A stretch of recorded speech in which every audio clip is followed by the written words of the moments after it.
많이 덥죠? 네. 예, 제가 여러분들한테 이렇게 많은 얘기를 하는 거는 여러분들이 이렇게 알아들으면 좀 이해가 쉬울 겁니다.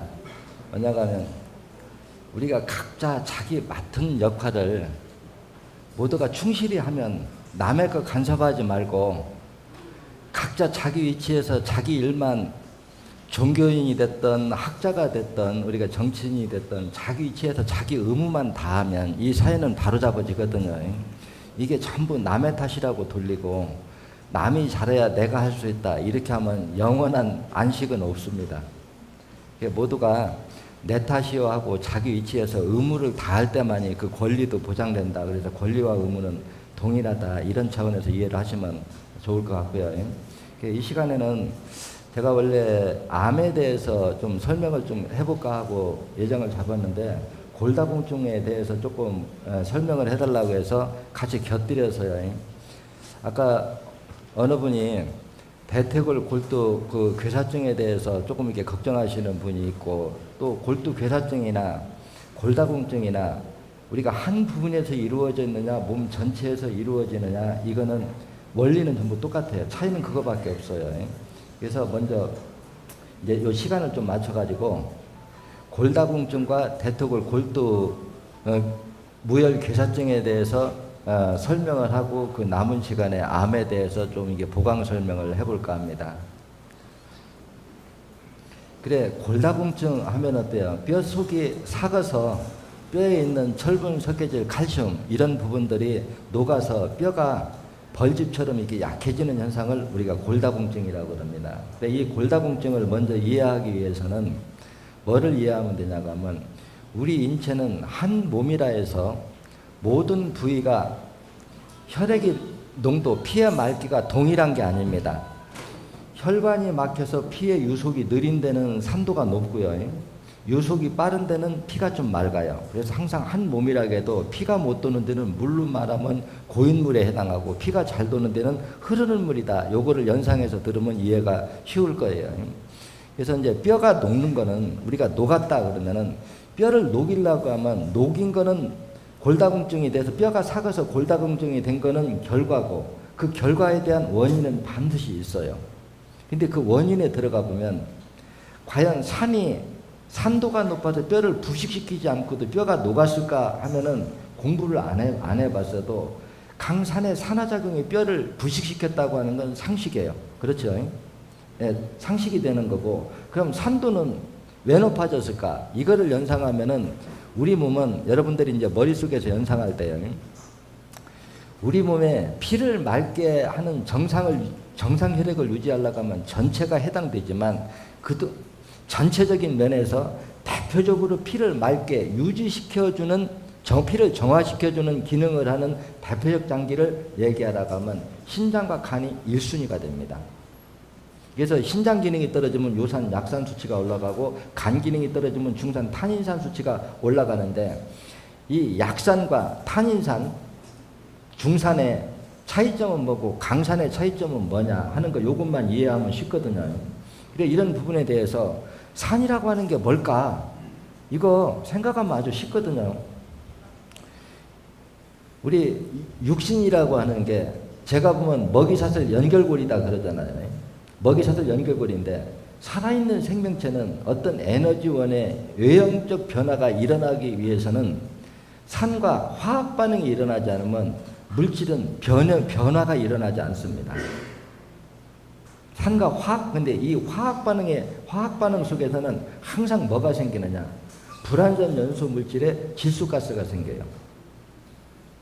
우리가 음식을 먹어도 장 속에 있는 유산균이 그걸 갉아먹고 액체 효소화시켜야 우리 몸 안으로 들어가서 필요한 영양분들을 우리 인체의 모든 장기 기관들의 세포들이 자기가 필요한 영양분을 골라 먹을 수가 있는데 이 소화되는 과정에서는 필연적으로 불완전 연소 물질의 질소가스가 나온다는 거라.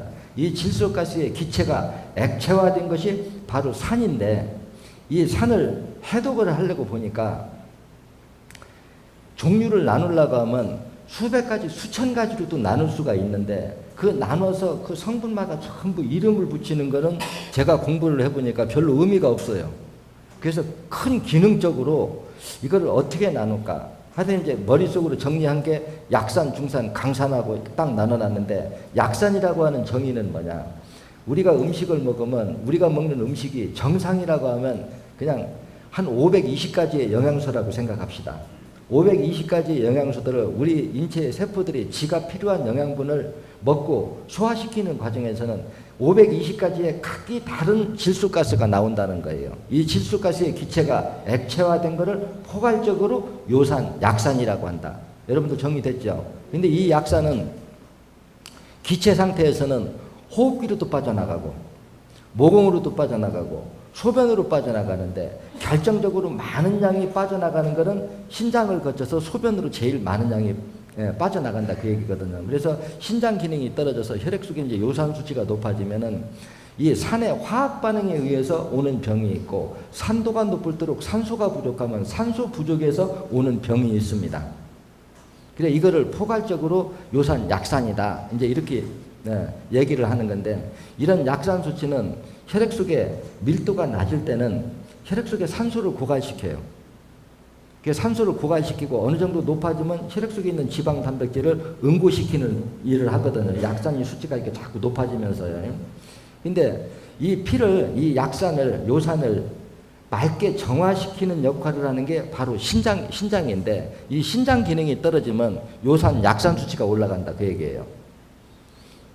그러면 약산 수치가 올라가서, 요산 수치가 올라가서 산소가 부족하면 이 산소 부족은 인체의 모든 세포들의 소화 연소 능력을 떨어뜨리는 거예요. 자동차로 말하면 엔진 흡입구에 산소를 적게 들어가게 하면 마구라에서 매연이 많이 나오잖아요. 이렇게 산소가 부족하면 불완전 연소 물질의 농도가 많이 나오는 게 우리 인체 구조인데, 간이라고 하는 게 먹어치우는 그 성분은 뭐냐? 시구, 떫고, 쓰고, 알이고 일종의 탄닌 성분인데, 이 탄닌 성분을 먹이로 먹고 소화시키고 난 배설물이 바로 쓸개 담즙인데, 신기능 저하의 합병증으로 산소 부족이 간세포의 소화 능력을 떨어뜨려서 간세포가 혈액 속에 있는 탄닌 성분을 먹어치우지 못해서 누적되는 게 중산, 탄닌산 수치가 높아진다. 근데 이거는 식초의 산과 거의 강도가 비슷하다, 이 얘기예요. 그래서 요거를 이해할 때 우리가 술을 담그면 술이 그냥 될까요? 아니면 술 속에 있는 여러 미생물들이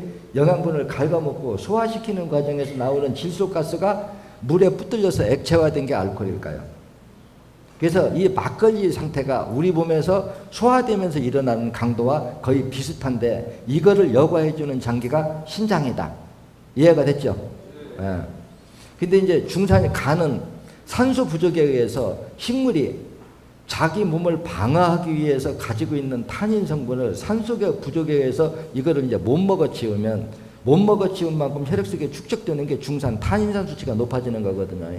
근데 이때 그래서 막걸리를 담았는데 그대로 방치하니까 식초가 됐어. 또 식초가 된 걸 그대로 방치하니까 썩었어. 그럼 이 썩은 게 강산이라 소리예요. 근데 이 혈질이 이제 맨 먼저 신장 기능이 떨어지고 그 합병증으로 간 기능이 떨어지고, 이때 치료를 못해서 피가 썩어서 혈질이 산성화되면은, 산성화돼도 우리 몸에서는 어떤 역할을 하느냐? 유속이 빠른 데가 있고 유속이 느린 데가 있다는 거예요.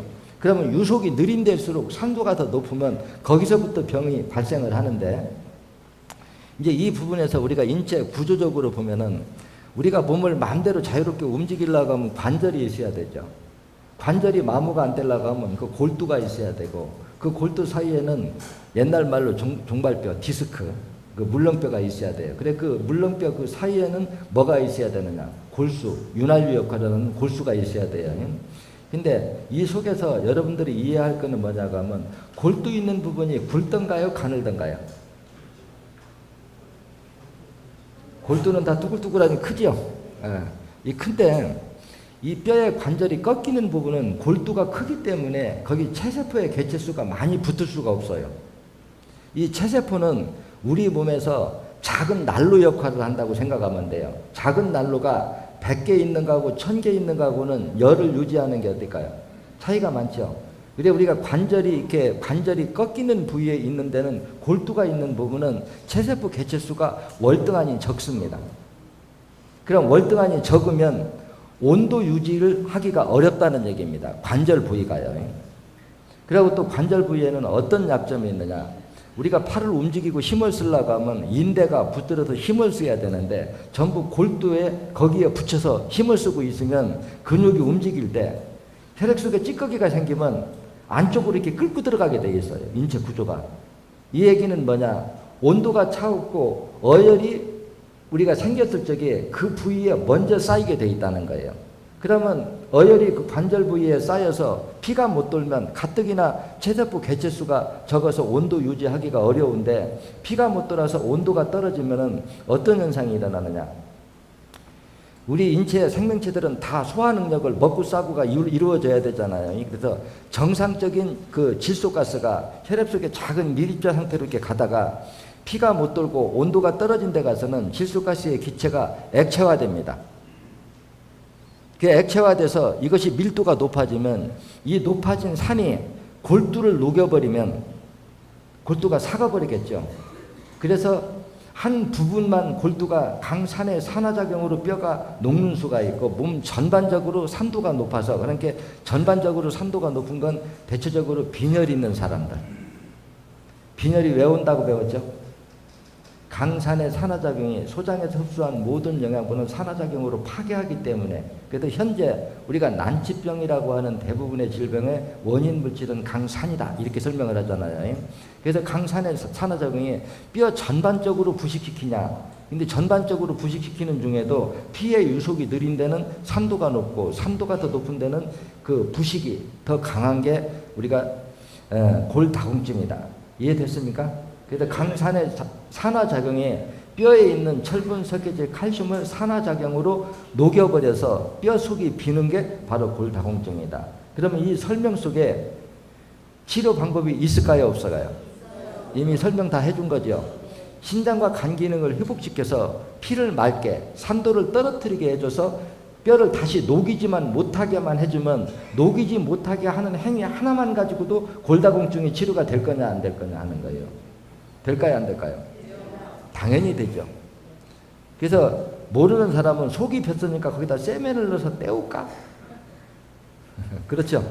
근데 우리 몸은 작은 미생물서부터 우리가 현생에 이르기까지 뭔가 좀 망가지면 스스로 재생 복원하는 기능은 태어날 때부터 이미 가지고 있기 때문에 강산의 산화작용이 녹이는 행위 하나만 없애주면은 뼈에 있는 골세포들이 다시 그 속을 채우는 기능은 태어날 때부터 가지고 있다는 겁니다.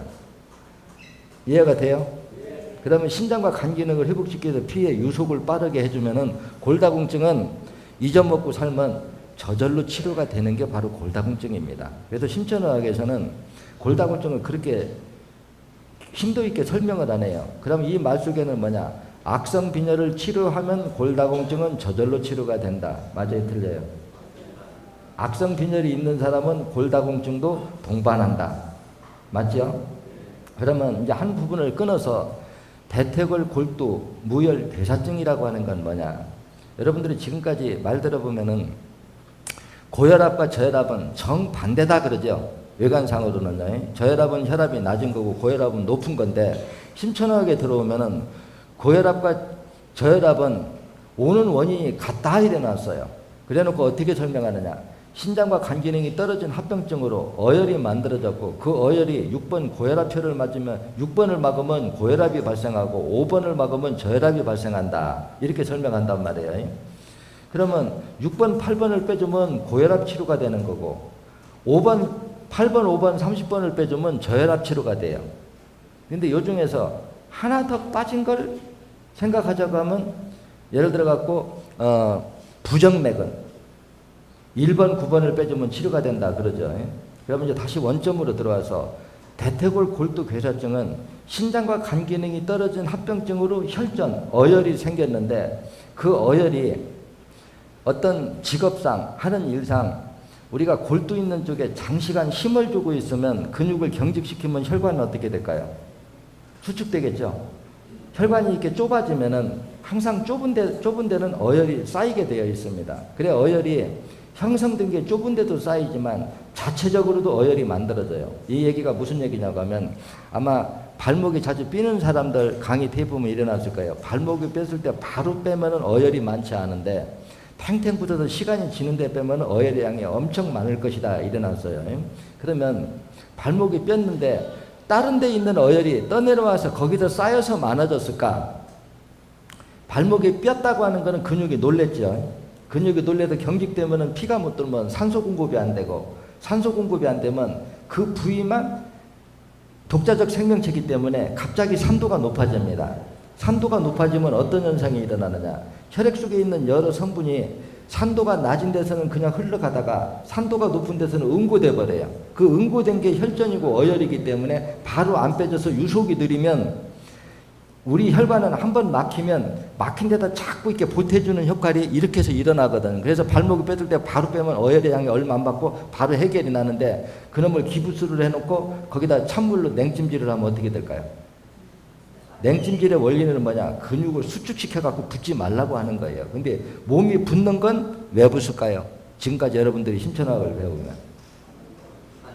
산도가 높아지면은 세포들은 본인이 피해를 입는다는 걸 압니다. 그래서 스스로 그걸 해결하기 위해서 수분을 끌어모아서 산의 농도를 묽게 희석시키기 위해서 수분을 끌어모으는 게 부종이고 복수가 차는 거고 물이 차는 거라는 얘기란 말이에요. 그러면 그 자리가 산도가 왜 높아졌느냐? 피의 유속이 느려서. 유속은 왜 늘었느냐? 뼈 쓰면 근육이 경직돼서 놀래서. 근데 이제 직업상으로도 특정 부위의 근육을 오랫동안 장기간 이렇게 경직시키고 있으면 유속이 느려지고 산도가 높아지고 많은 양의 어혈이 거기에 이제 혈관을 막을 수가 있어요. 그럼 혈관이 막히면 혈액은 돌까요, 못 돌까요? 피가 못 돌면 뭐예요? 무혈.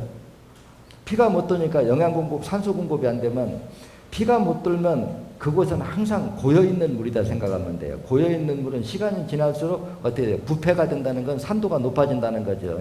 높아진 산의 산화작용이 골두를 녹여서 부식시켜버리면 약해집니다. 근데 다행히 이 대퇴골 골두 이 부분은 여러분들이 부항기를 지금 41번, 42번, 6번, 14번 위치에 되면 사정권에서 가까워요, 멀어요? 아주 가깝죠. 그래서 우리 방법으로 하면은 그냥 하면 낫는 병이에요. 근데 이거를 대퇴골 무혈 골두 괴사증을 현대화하게 보면 이건 난치병 중에 난치병이에요. 왜 난치병이 될 수밖에 없느냐? 이유는 간단하죠. 기존의 학문들이 제일 생각을 못한 게, 내가 보면 저렇게 많이 배우고도 어리석다고 하는 얘기가 뭐냐면, 안 배워도 혈관은 동맥, 소동맥, 말초, 모세혈관으로 한 라인으로 이어져 있고, 말초, 모세혈관이 가장 가늘다고 하는 건 누구나 상식으로 있는데, 혈전이 생기면 가장 혈관이 좁은 말초, 모세혈관에서 먼저 쌓이고 안으로 역으로 쌓여 들어온다는 거예요. 근데 굵은 동맥이나 정맥은 수술도 하고 스프링도 넣어서 확장시키지만 말초, 모세혈관을, 그 작은 혈관을 뚫을 수 있는 방법이 있을까요? 현대학으로는 없습니다. 근데 우리 방법으로는 콕콕 찌르고 당기면 어때요? 나오죠? 피끼리 열리면 피가 돌고, 피가 돌면 산도가 떨어지고, 고인물은 흐르게 하면 맑아지는 건 상식이고. 근데 이제 여기에서 한 단계 더 나가면 현대학이 생각을 못한 게 뭐냐? 아마 현대 학자들한테도 혈전, 어혈 없이 혈관이 막힐 수 있을까요? 하고 묻는다고 하면 혈전 없이는 당연히 안 막히지.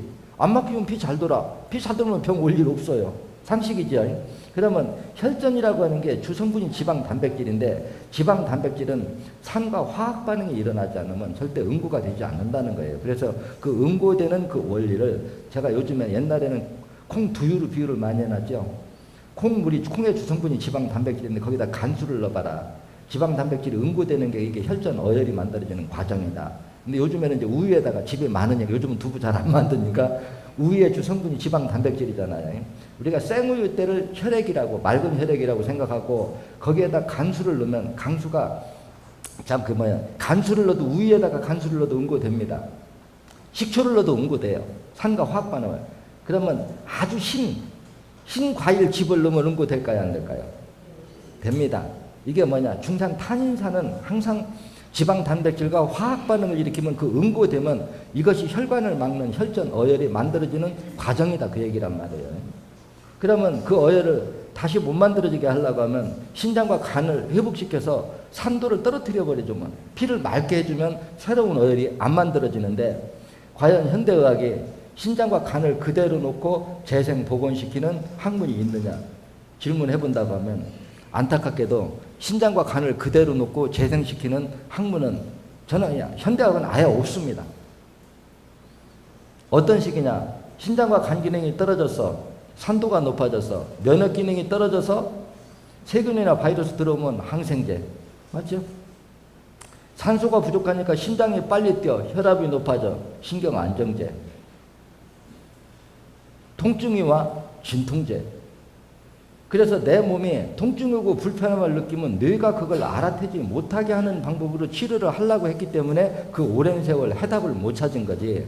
나처럼 어혈은 산의 화학 반응에 의해서 생기고, 그 산은 어디에서 만들어졌느냐? 간 기능이 떨어졌는데, 간 기능이 간 세포가 먹어치우지 못한 준산, 탄인산, 시구, 떫고, 쓰고, 알이고, 탄인산 수치가 높아지면 혈액 속에 지방, 단백질이 응고되고, 그러면 이제 간 기능이 왜 떨어졌느냐 하고 하야 원인 치료가 되겠죠.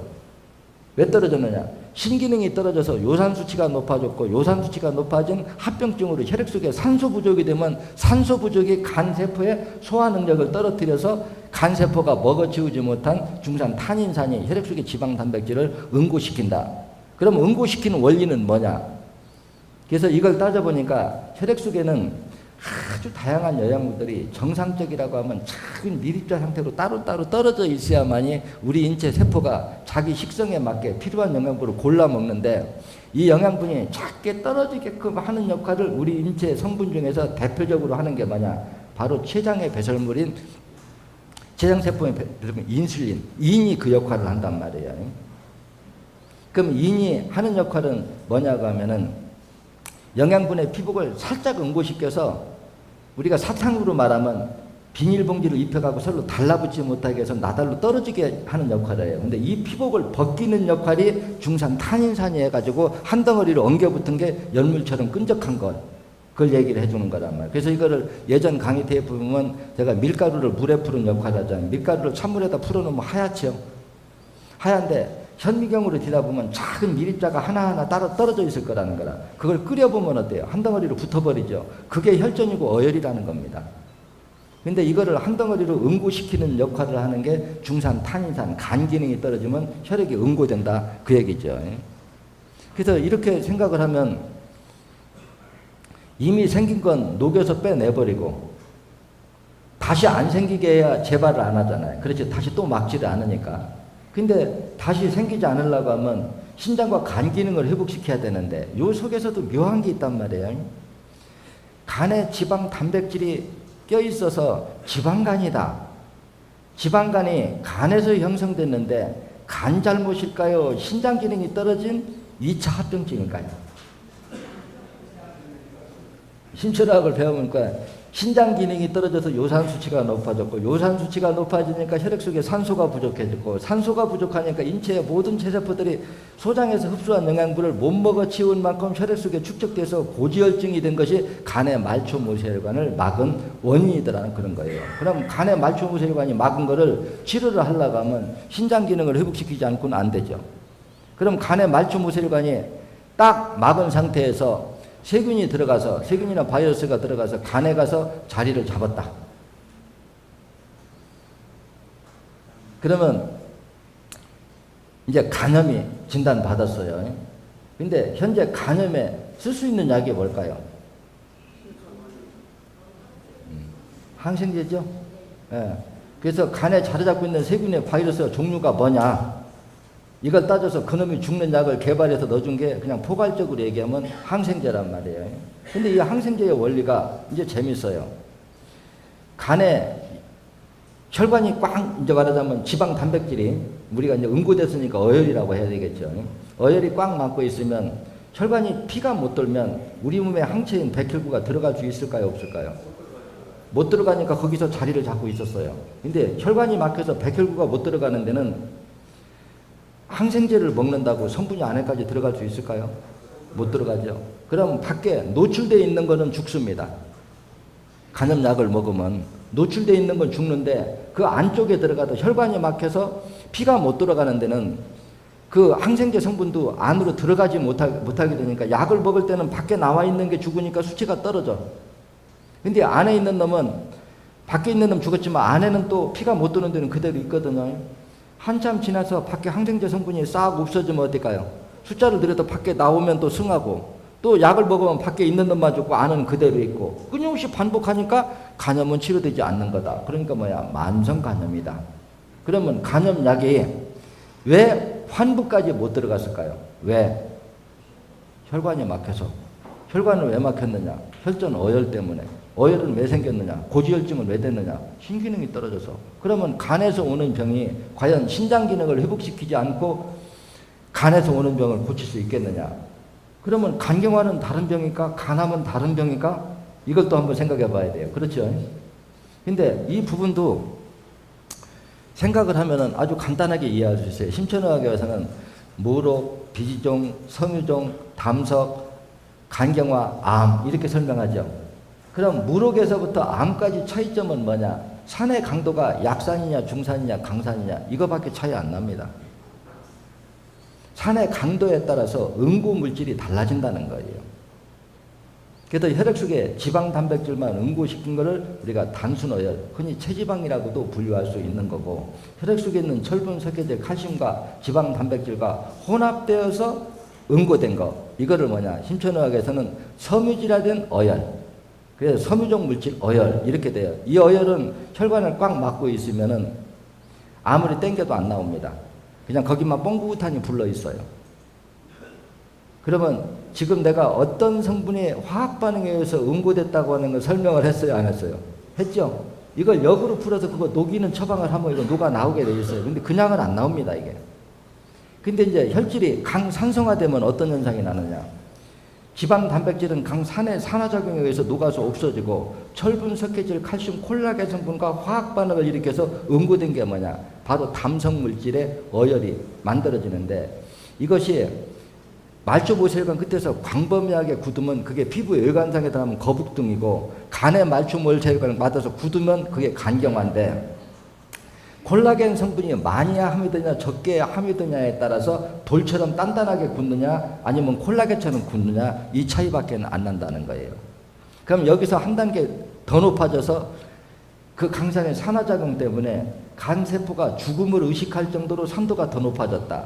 그래서 죽기 전에 이세를 남기려고 비정상적으로 세포 분열을 빠르게 하면 뭐냐? 암이다. 이렇게 되죠. 그러면 무록은 어떻게 생긴다고 배웠어요? 혈관이 막혀서 유속이 들이면 산도가 높아지면 그 산의 농도를 묽게 희석시키기 위해서 수분을 끌어모은 게 1차적으로 무록이 생긴 거고 무록 안에 소화시키지 못한 지방 단백질을 밀어넣어서 산과 화학 반응을 일으켜서 응고된 게 뭐냐? 비지예요, 비지종. 그 비지 속에 세균이나 바이러스가 들어가서 그 영양분을 갉아먹은 배설물이 비지를 녹여버리면 그게 고름이고 거기서 피가 섞이면 그게 피고름이 되는 거고 근데 거기에다가 철분, 석회질, 칼슘을 혼합되어서 들어간 것이 응고되면 그게 섬유종인 거고요. 그러면 섬유종이 생긴다, 담석이 생긴다, 간 기능이 떨어지지 않고 섬유종이나 담석이 만들어질 가능성이 있을까요? 생리 이치로 보면 가능성이 없습니다. 그래서 우리가 골다공증이 있는 사람이 담석이 생길 위험성이 높을까요? 낮을까요? 높죠, 당연히. 그러면 골다공증이 있는 사람이 암이 걸릴 확률은 높을까요? 낮을까요? 높아요. 그래서 여러분들이 이렇게 머릿속에 의식하는 거는 우리가 무록, 비지종, 섬유종, 간경화, 암 얘기하면 차이는 산의 강도 차이뿐이다. 이해됐어요? 그럼 이제 여기다가 우리가 이제 암을 결부시키면 이해하기가 쉬워요. 암이라고 하는 건 이제 비정상적으로 세포 분열이 빠르게 일어나는 게 암이다 그래놨죠. 그래서 이 부분에서 내가 여러분들한테 이해시키고자 하는 내용은 뭐냐고 하면 우리가 암에 대해서 잘 알고 나면 현대 학자들이 생각하는 만큼 두려운 병은 아니라는 걸 일깨워주고 싶어요. 그럼 어떤 면에서 두려워하지 말라냐. 여러분들 내가 지금까지 강의 이렇게 들어보면 암을 무조건 수술하지 말라고 해요? 아니죠. 필요에 따르면 수술하라고 하죠. 근데 유일하게 끝까지 하지 말라고 하는 건 뭘까요? 항암이나 방사선 치료를 끝까지 하지 말라고 하지. 항암이나 방사선 치료하면 뭐라고 해요? 어차피 죽을 거 빨리 죽으라고 하는 거 아니냐 이래버리죠. 그러면은 이 속에서 여러분들이 이제 알아야 될 거는 뭐를 이해하면 되냐면 우리가 무록이 됐던 암이 됐던 무록과 암의 차이는 그 혹을 구성하고 있는데 산의 강도가 약산, 중산, 강산 중에서 산도가 어느 부위에 해당하느냐 이렇게 따지면 되죠. 그러면 그 환부 쪽에 있는 어혈이 외부에서 사혈을 해서 딸려 나오면 암이 됐든 무록이 됐든 섬유종이 됐든 없어지는 건 당연합니다. 근데 문제는 우리가 외부에서 사혈을 해서 그놈을 뺄 때 그 환부 쪽의 어혈이 딸려 나올 거냐 안 나올 거냐 이게 관건이에요. 딸려 나오기만 하면 섬유종이 됐든 암이 됐든 담석이 됐든 무조건 없어집니다. 고인 물은 흐르게 하면 무조건 맑아지게 돼 있어요. 녹이는 처방은 이미 진액 속에 다 들어가 있기 때문에 관련할 게 없어요. 그런데 암이나 혹이 발생한 곳에 이것이 안 딸려 나올 수가 있어요. 그러면 우리가 사혈은 외부에서 하고 혹은 이미 안에 들어있기 때문에 안 딸려 나오면 사혈하면 헛가 아니냐 이렇게 생각할 수가 있어요. 근데 이 부분에서 여러분들이 이해할 게 뭐를 이해하면 되느냐고 하면 혹거나 안에 거는 핵은 안 딸려 나와도 그 주변에 있는 건 다 딸려 나옵니다. 그러면 재발을 막을 수는 있다는 거예요. 그러면 이제 이 부분에서 이 강의는 현대 의사들이 들어야 됩니다. 이건 의사들한테 해주는 강의라고 여러분들한테 들었는데요. 우리가 현대의학 시각으로 보면은 가슴에 유방암이 있다. 근데 유방암이 있는 사람이 암만 똑 잘라내고 보니까 그놈이 임파선을 타고 겨드랑이까지 들어왔다. 근데 10명 하니까 6, 7명이 타고 들어오니까 아예 한꺼번에 다 도려내자. 기존 학문으로 보면 이게 맞습니다. 맞아요. 기존의 학문 시각으로 보면. 근데 우리 시각으로 보면은 그렇지 않다는 거예요. 뭐냐? 암 부위만 똑 떼놓고 밑에까지 큰 부위 하지 말고 암이 생긴 그 부위만 주변에 암 새끼들이 조금씩 남아 있었어도 별거 아니라는 거예요. 그거는 외부에서 빼면 딸려 나올 수 있기 때문에. 그래서 실제적으로 항암 치료를 안 받은 사람이 사혈을 해보면 어혈도 잘 나오고 빨리 통증도 없어지고 환부도 빨리 이렇게 복원이 되는데 항암 치료를 받은 사람은 효과가 10분의 1로 뚝 떨어져 버려요. 효과가 뚝 떨어지는데 이 부분에서 여러분들이 핵심적으로 이해할 부분이 뭐냐? 심천의학의 치료 개념의 정의가 있습니다. 정의는 뭐냐? 병적으로 잘못된 세포는 세포 분열을 통해서 떨어져 나가고 우리가 나이로 말하면 노인은 죽고 자식이 그 자리를 메우고 또 자식이 커서 노인이 되면 노인은 죽고 자식은 이게 순환의 법칙이거든요. 우리 몸도 똑같이 그런 구조로 되어 있다는 겁니다. 그러면 세포 분열이 일어나야만이 새로운 자식이 태어나서 그 자리를 메울 수가 있는데 현재 항암이나 방사선 치료 원리는 의사한테 물어보라고 하는 얘기입니다. 치료 원리가 뭐냐? 생식기를 파괴해서 암세포가 분열을 못하게 하기 위한 게 하는 건데 한꺼번에 강하게 해서 몽땅해버리니까 사람이 금방 죽으니까 이놈을 약하게 나눠서 하다 보니까 10번에서 30번까지 그놈을 하는데 약하게 30번 하나 한 번 하나 치료 효능의 목적은 뭐냐? 체세포 생식기를 파괴하는 게 목적이라는 거예요. 그러면 항암 치료가 잘 됐다고 하는 의미를 정의하라고 하면 체세포 생식기가 다 파괴되기 때문에 이제 암세포가 세포 분열을 못할 겁니다 하는 얘기가 된 거죠. 상식적으로 생각했대요. 그럼 의사한테 물어야 돼요. 항암이나 방사선 치료로 체세포 생식기가 파괴된 놈도 세포 분열이 일어날까요? 하고 물어봐야 돼요. 뭐라고 답변할 것 같아요? 파괴된 놈은 당연히 안 일어난 거고 약하게 형식적으로 한 놈은 세포 분열을 하겠죠. 그러니까 불알 까는 신용만 하고 불알을 안 깐 놈은 자식을 놓을 수 있는 거고 완전히 깐 놈은 못 난다는 얘기 맞죠? 직설적인 표현으로 해주면요. 그래서 내가 논문에 써놓은 얘기가 암이 아닌 걸 암이라고 치료하고 항암 치료는 흉내만 약하게 내놔서 체세포가 생식기가 파괴 안 된 사람은 살아남을 수가 있어도 정식적인 암으로 체세포 생식기가 제대로 파괴된 놈은 사람으로 말하면 남자 풍알 닦아놓고 자식 놓으라고 하면 놓을 수 있겠냐 그 얘기란 말이에요. 이렇기 때문에 제가 항암 치료나 방사선 치료는 20년 전이나 27년 전이나 노골적으로 뭐라 그래요? 저거 짐승한테도 하지 못하는 거 처음에 최초에 항암이나 방사선 치료를 연구한 사람도 그게 잘못됐다고 다른 방법으로 해야 된다고 시인하는데 배운 제자들이 왜 그게 옳다고 지금까지 하냐 그 얘기라. 그러면 직접적으로 뭐예요? 그거라도 안 하면 돈을 못 받으니까 하는 거라고 얘기를 해도 이게 과장된 표현이 아니에요. 아 죽어도 돈 다 나와서 먹고 사니까 죽어도 자기 책임 아니지 않느냐 그 얘기라. 그럼 그 사람한테 물어봐야 돼요. 항암치료 왜 합니까? 체세포 생식기를 파괴하기 위해서. 항암치료 잘하면 체세포 생식기 파괴한 거죠. 그럼 맞아. 항암치료 잘못하면 체대포 생식기 파괴 안 된 거예요. 그러면 약하게 하는 흉내만 낸 사람은 살아남을 수 있어도 제대로 체대포 생식기가 파괴됐다 그러면 산 사람이 있을 수가 없는 거죠. 그래서 이런 부분들에 대해서 제가 보면 참 너무 답답하고 안쓰럽고 죽은 사람은 말이 없잖아요. 그래서 이런 것들이 참 이제 안타까운데 저도 요번에 그 중국에 가서 요번에 8일 만에 온 거는 여러분들 대충 알고 계시죠. 근데 8일 동안 줄기차게 옆에서 따라다니면서 어떻게 보면 제 수발을 다 들은 사람이 누가 있느냐. 환자가 있습니다. 그 환자가 뭐냐? 유방암 수술한 사람. 자기가 그 남편도 둘이 사업하는 분인데 그 오랫동안 따라다니면서 숙소에서부터 밥 먹는데 다 따라다니고 그걸 챙겨내주려고 하면 보통 정성 가지고 못 해주겠죠.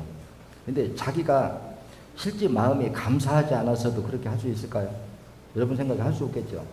그럼 그분이 처음에 암 진단 딱 받으니까 이 사람이 이제 그 중국에는 불교 그 신도의 회장이거든요. 회장이니까 암 진단 받으니까 딱 하는 얘기가 네 살고 싶나? 살고 싶으면 병원에 가서 암덩어리만 수술로 딱 잘라내고 한국에 나 찾아가라. 그러니까 스님이 하는 말이니까 큰 스님이 하는 말이니까 그냥 두 말도 안 하고 여기 찾아와서 지금 한 5개월째 되는데 그때 같이 병원에도 진단받고 암 진단받고 수술하고 항암치료 받은 사람들은 다 잘못됐는데 이 사람만 지금 잘 됐다는 거예요. 근데 자기 또 친척 하나가 유방암 진단받고 병원에서 항암치료를 받는데 하지 말라 소리도 못 하겠고 말을 해도 알아듣지도 못하고 참 제가 보면 속이 터질 일이거든요.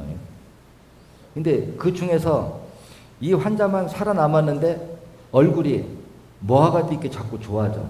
근데 이 속에서 알을 게 있어요. 제가 그 위급 상황이니까 여러분들 지금 앞에 배운 대로 몰아빼기일까요? 아니면 기본 사혈일까요? 네, 몰아빼기겠죠. 몰아빼기 아마 한 번 사혈할 때 일주일에 300cc, 500cc를 5개월 동안 쉬지 않고 뺐으면 몸이 팅팅 붓고 툭 불어넣어서 꼼짝도 못 해야 됩니다. 그런데 혈색이 돌아오고 정상으로 돌아온다는 것은 무슨 의미를 해요? 예, 그만큼 좋아졌다는 얘기죠. 그래서 모두가 그 주변에서 다 좋아지니까 이제 그걸 바라보고 여러 사람들이 나와서 하여튼 기분 좋은 얘기도 그냥 사담처럼 해주면 한 분이 이제 내가 중국에 가면은 사적으로 이렇게 식사 초대를 하면은 99% 잘 안 갑니다.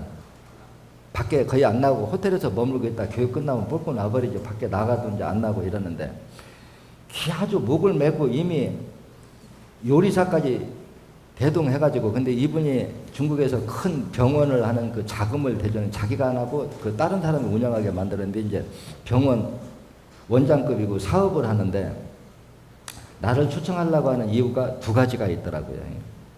그 이유가 뭐였냐고 하면 이건 실화니까 들어보면 재미있을 거예요. 중국에 아주 큰 노스님이라고 그래요. 중국에서 아주 덕망이 최고 높은 스님인데 몸이 너무 아픈데 기도를 하니까 부처님이 자기 병을 고쳐줄 사람을 보내준다고 계시를 받았다는 거예요. 근데 누가 갔느냐? 이 사회조법을 배운 사람이 인연이 닿아서 가서 사회를 해주고 그 병이 나았습니다. 그러니까 그 스님이 얼마나 고마웠겠어요. 그동안에 큰 스님이니까 여러 방법으로 치료하려고 온갖 방법을 다 동원해도 그게 안 됐는데 사혈로 하고 딱 나서니까 부처님이 당신은 부처님이 보낸 사람이다.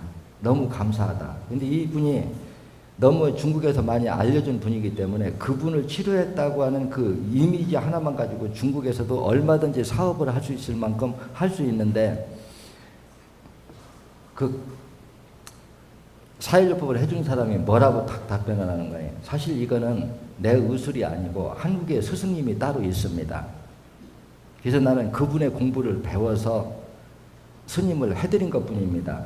그러니까 그 얘기를 듣고 옆에 있는 사람이 감명을 받아서 도대체 그 사람이 이제 중국에 온다고 하니까 자기가 한번 만나보겠다고 해서 초청을 해서 하나 의무는 이제 내 얼굴을 보고 싶었고 두 번째는 뭐냐고 하면 자기 병원에다가 이 심천의학을 적응시켜서 해보겠다고 해가지고 가서 집에 가서 좀 식사 대접 받기는 잘 받았는데 먹기는 나 혼자밖에 안 먹었어요.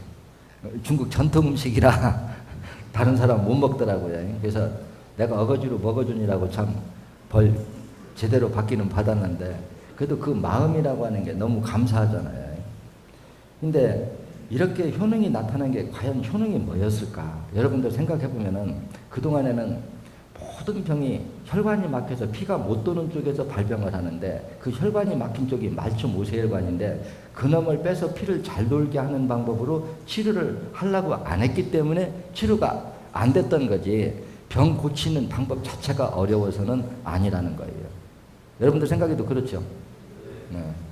아까 여기 이 앞에 앉아서 빨간 옷 입으신 분도 머리에 피부병이 있어가지고 12년인가 고생을 했는데 어떻게 소개받고 3번인가 빼니까 그 가려움증이 없어지고 조금 더 빼니까 머리가 새머리 나오고 까만 머리 나온다고 하고 좀 기다려서 여기서 이제 강의를 듣고 있는데 이런 효능들이 과연 우리가 명약이라 될까? 그러면 머리가 짓무르고 가려움증이 난 게 결국 뭐였을까요? 강산의 산화작용이 피부를 녹였고 또 혈소판을 녹여버리면 어때요? 지혈이 안 되죠. 그러니까 진물이 나오지 않고 거기나 또 세균이나 바이러스가 그걸로 달라붙고 또 세포 분열이 일어나려고 하면 영양분이 공급이 돼야 되는데 산도가 높아진 거는 피가 못 돌았기 때문이고 피가 못 돈 건 혈관이 막혔기 때문인데 말초모체혈관을 막고 있는 어혈을 빼서 피를 잘 돌게 하는 방법으로 시도를 안 했기 때문에 그 병이 오랫동안 12년 동안 안 나선 거지 그 혈관을 막고 있는 어혈을 빼내려고 맘먹었으면 결국 그 병 치료 방법이 어려운 건 아니었다는 얘기예요. 그렇죠? 그래서 뭐 대퇴골 골두 괴사증 무슨 다른 병이냐, 두피의 피부병 무슨 다른 병이냐. 오늘 오전에도 어느 분 지금 그분이 가셨는가 여기 앉아 있는가는 모르겠지만 동생이 유방암으로 수술해가지고 살 가망성 없다고 대충 꼬매놔갖고 흉터가 되게 지저분하대요. 그래서 이제 다 포기한다고 했는데 이걸 해서 이제 근근히 한 5개월 되니까 깨나니까 다 좋아졌어요. 근데 이제 언니가 또 유방암으로 진단받고 오셨더라고요. 그러면 이거를 현대의학 시각으로 보면 어때요? 유전이죠? 언니도 유방암, 동생도 유방암. 그러면 우리가 유전에 대해서도 지금 현대의학처럼 유전에서 오는 병은 유전자 조작을 하기 전에는 치료 방법이 없다고 생각해야 되느냐? 이걸 새로운 각도로 봐야 되느냐? 심천의학 시각에서 보면 유전병이 100% 유전이라고 해요? 50% 유전이라고 정의 내려요? 50% 유전이라고 이렇게 정의 내리죠. 이 말 속에는 유전적 질병도 치료 가능한 증세가 상당히 있다. 이 말을 내포하고 있는 거거든요. 그래서 이런 거를 어떻게 생각하면 되느냐. 우리가 자동차도 현대자동차 하면은 현대자동차에서 나오는 모든 자동차는 같은 차종은 어때요? 설계가 똑같죠? 사람도 자동차 공장이라고 생각하면 돼요. 사람을 낳으면 그 부모한테도 물려받은 자식은 인체 설계 도면이 거의 비슷하게 나온다는 거죠. 그래서 특정 부위의 혈관을 가늘게 분포시키면 그 가늘게 혈관이 분포된 데서 어혈이 생겼을 때 가장 먼저 쌓입니다. 그러면 그곳으로 피가 못 도는 합병증이 가족계에 비슷하게 나타나는 게 바로 유전이다. 이렇게 정리하면 돼요. 그러면 이 속에서 무엇을 우리가 해답을 찾아야 되냐고 하면은 동맥, 소동맥은 고정인데 말초모세혈관은 고정이 아니라는 거예요. 제가 숫자로 비법을 들어줄게요. 동맥, 소동맥 끝에 있는 말초모세혈관이 100가닥 있는 거하고 500가닥 있는 거하고 1000가닥 있는 거하고 피의 유속이 다를까요? 같을까요? 엄연히 다르죠. 근데 우리 혈관이라고 하는 건 뭐냐고 하면 혈관이 좁아서 어혈이 쌓여서 시간이 지나면 혈관 자체가 말초모세혈관은 아예 없어집니다. 그럼 없어진 상태에서 자식을 놓으면 없어진 설계도면 그대로 넘어가요. 근데 말초모세혈관의 비밀을 알고 보면 재밌어요. 끊임없이 새로운 혈관이 만들어지고 끊임없이 소멸한다는데 해답의 실마리가 숨어 있다는 거예요. 그러면 왜 끊임없이 새로운 혈관이 만들어지고 소멸되느냐? 이게 세포가 분열해서 떨어져 나오면 마치 검저리가 다시 혈관에다 붙여서 혈관을 만들어야 돼요. 원리가 그거라는 거예요. 쉽게 해서 세포가 이렇게 한 마리가 있어요. 이놈이 끊어져서 두 마리가 되면 이쪽에 있는 놈은 어때요? 혈관이 없지요. 혈관에다 붙여서 만들어야 된다는 거예요. 그렇기 때문에 말초모세혈관은 끊임없이 소멸되고 끊임없이 만들어지는 이런 구조로 되어 있는데 같은 자리에서 자꾸 반복해서 피를 땡기면 어떻게 되겠느냐. 결과는 새로운 혈관이 만들어진다는 겁니다. 그래서 새로운 혈관이 처음에 사혈하기 전에는 100가닥 했는데 500가닥, 1000가닥으로 늘었다. 피의 유속은 빨라질까요? 내릴까요? 당연히 빨라지겠죠. 그러면 새로운 혈관이 형성된 상태에서 자식을 놓으면 어떻게 될 거냐 하는 거죠. 혈관이 형성된 설계 도면이 자식한테 넘어가는 게 바로 유전이라는 겁니다. 그러면은 체세포의 꼬리가 세포 분열하면서 짧아진 원인은 뭘까? 이게 분열할 때마다 꽁지가 짧아진 게 과연 원인이 뭘까 하고 따져보면은 우리 체세포들이 큰 사진으로 확대해 보면 사람처럼 생겼죠. 머리 있고 팔 있고 꽁지 있고요. 제가 보는 거는 강산의 산화작용이 그걸 녹여서 없어졌다고 보고 있습니다. 그래서 저는 유전이라고 하는 정의는 어떻게 내리냐. 콩 심은 데 콩 나고 팥 심은 데 팥 나는 게 유전이라는 거예요. 팥을 심었는데 크다가 어려서부터 벌레가 먹어서 기형적으로 자라면 기형적으로 자라는 게 어려서부터 그러니까 그게 유전이냐. 벌레 먹은 게 유전이라는 겁니다. 그래 콩은 100번을 심어도 콩 나고 팥은 100번을 심어도 팥 나는 게 이게 바로 유전이라는 거예요. 나머지 대부분들은 그게 후천성 질환이지 유전이라고 보면 안 된다는 겁니다. 그래도 실질적으로 이런 논리에 의해서 실제 사회를 해보니까 제가 지금까지 이것이 내 이론대로 안 되면 27년 동안 이 똑같은 얘기 강의 못합니다. 되니까 이걸 하거든요. 그리고 모든 생명체는 생명의 위협을 느끼면 본질적으로 세포 분열을 빨리 한다. 이 이론도 한번 이제 현대 학자들이 한번 실험해 볼 필요가 있어요. 요즘은 과학이 많이 발달하니까 이 자폐아들은 임신 중에도 자폐아 진단을 해요. 그 진단 기준이 뭐냐? 비정상적으로 태아의 머리가 많이 크면은 나와서 자폐아 될 가능성이 아주 높기 때문에 4, 5개월만 임신하고 나면은 그 아이가 밖에 나와서 자폐아가 될지 안 될지 이미 임신 중에 알 수 있다고 합니다. 현대학이 그만큼 많이 발달했어요. 근데 비정상적으로 머리만 빨리 컸다. 우리 이론대로 하면 왜 상대적으로 머리 쪽에 세포 분열이 빨리 일어났을까? 이렇게 보잖아요. 생리치료 보면. 근데 모든 세포는 생명의 위협을 느끼면 비정상적으로 세포 분열이 빨리 한다고 해서 그러면 생명의 위협을 준 직접 원인 물질은 뭘까요? 강산입니다. 산모가 신장과 간이 건강하지 못한 상태에서 임신을 했고 그럼 임신을 하면 어떻게 되느냐?